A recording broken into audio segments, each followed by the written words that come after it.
Right, so let's take a look at the midfielders selected to represent the Super Eagles in the friendly matches against Mexico and Ecuador. Please don't forget to like and subscribe. Thank you very much. And first, we're going to start with Joe Rebo. Just in the finals of the Europa League yesterday, lost to Eintracht Frankfurt by 5 goals to 4 in the penalty shootout. But Joe Rebo actually got his name on the score sheet in regulation. Has been a mainstay in the Super Eagles lately, was part of the AFCON squad, and was part of the Super Eagles team that lost to the Black Stars of Ghana, played in both matches. Next up is the return of Alex Iwobi, red carded in the last match the Super Eagles played at the AFCON against Tunisia, and now back to the Super Eagles after serving his suspension 2 matches against the Black Stars of Ghana. At club level, he has become a mainstay in a relegation fight in Everton's side. I mean, this whole situation should just show everybody how important narratives are in football. The narrative before was Alex Iwobi did not have any end product, and that's why he's not a top player. But now Alex Iwobi is being talked about like he is a top player. Now they say he's the difference maker. Now they say his teammates should be more like him.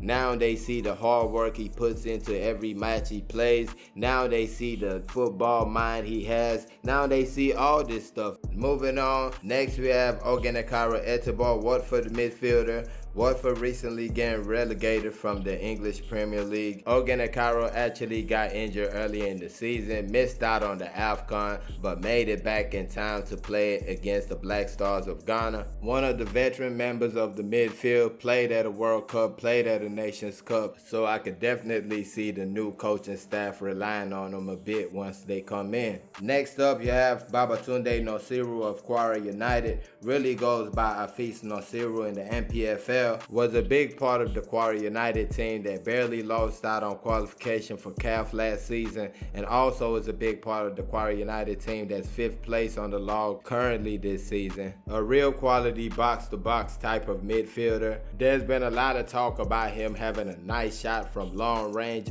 which is honestly very, very true. But in my opinion, what really stands out about Afeez Nasiru is the quality of his passes. For me, he is a complete midfielder and definitely a good selection from the NPFL. Next, you have Azubuike Okocha for Yeni Malatyaspor in Turkey. Was part of the Dream Team squad that won the CAF Under-23 tournament in 2015. Also went to the Olympics and grabbed the bronze medal. He made his debut for the Super Eagles in the same year in 2016, and that was against the Pharaohs of Egypt. At his club, for the most part, he is a regular, barring times that he is injured, but it must be said that his club is last on the log, 20th out of 20 teams, and definitely going to the 2nd division in Turkey. Next up, Chima Madu, Rivers United midfielder, box-to-box midfielder. Rivers United have been top of the log for months now in the NPFL, and Chima Madu has been a main part of that. Made his name at Enugu Rangers,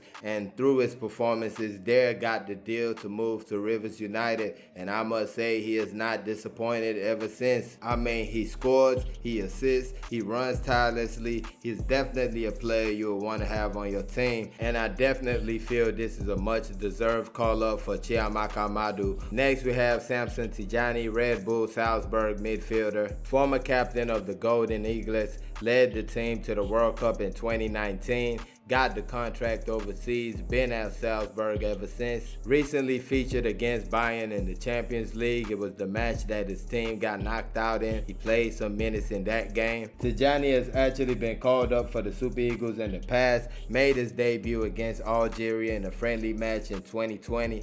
I think back then was more about seeing if he could keep up at that level, but right now when he comes into camp, I feel he should come in to try to stamp down a position. Next and last but not least, Alisan Yusuf, the Antwerp midfielder. No caps for the Super Eagles, but was spoke about by the previous Super Eagles head coach Augustin Eguavon, saying that his chance was coming, and even though coach is not here any longer, the chance did come. Alisan Yusuf called up for the Super Eagles.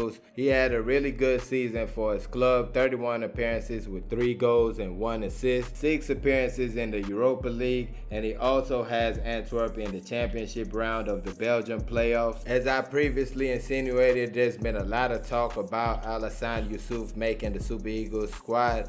and now he finally has. It's only left for him to do the needful and make sure the opportunity counts. Those are the midfielders selected to represent the Super Eagles in the friendly matches against Mexico and Ecuador.